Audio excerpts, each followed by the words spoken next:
A day in my life as a seaman's wife na onboard ang asawa. Ngayong araw nga ay birthday ng aming tatay kaya for the luto ang mga person. Kauna-unahan ngang dumating ang galanti naming tito, abay 3 bilaong puto ba naman ang dala? Pero ang totoo niyan, in-order ko talaga yan. Abay mga kumaring kapitbahay, nakahanap ako ng diskarte para makalibre.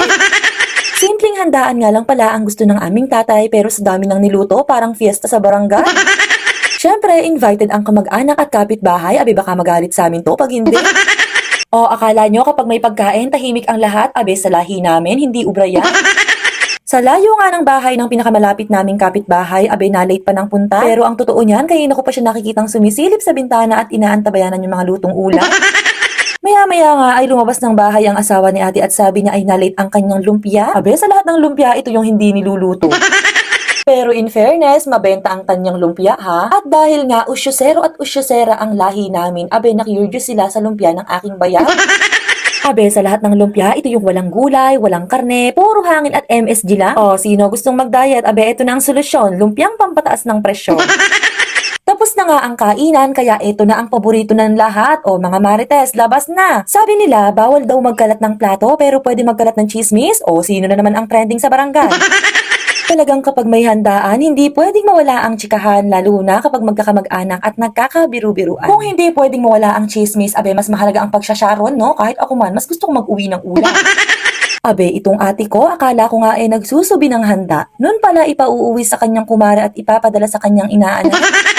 Kung may galanting tito, abe meron din palang galanting pinsan. Kunwari lang nagmano yan, pero may nakaipit yan sa kamay. Talagang sa lahi namin hindi mauubos ang maritesan hanggat hindi napapasma ang bibig. Pero masarap nga din kasing magtsikahan dito sa ilalim ng puno lalo na walang kuryente ngayon sa barangay namin. O kung hindi pa nawalan ng kuryente, abe hindi nyo man lang maaalala yung cake ng tatay niya. O alam nyo na kung saan ako nagmana ng ka-OA yan ha, kahit sa pagbablow ng cake, abe napaka-OA.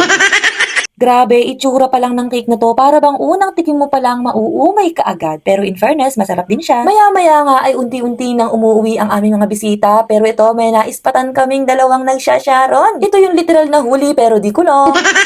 Ito namang kaibigan namin, kaya naman pala nagpahuling umuwi at ang dami-daming chika, abe gusto lang palang mag-uwi ng spaghetti. Pero aminin mo, masarap talagang mag-sharon kapag galing sa handaan. At nung naubos na nga ang mga bisita, ay nun palang ako nakaramdam ng gutom. Alam mo yung feeling na kumain ka naman ng lunch, pero hindi mo nalasahan yung mga kinain mo at feeling mo hindi ka nabusog. In short, kapag busy, syempre walang ganang kumain, lalo na kapag nag-iistima ka ng mga bisita. Salamat nga pala sa lahat ng sumugod. Ay, dumalo pala. O, next year ulit tatay ha, pero ikaw naman ang gagastos.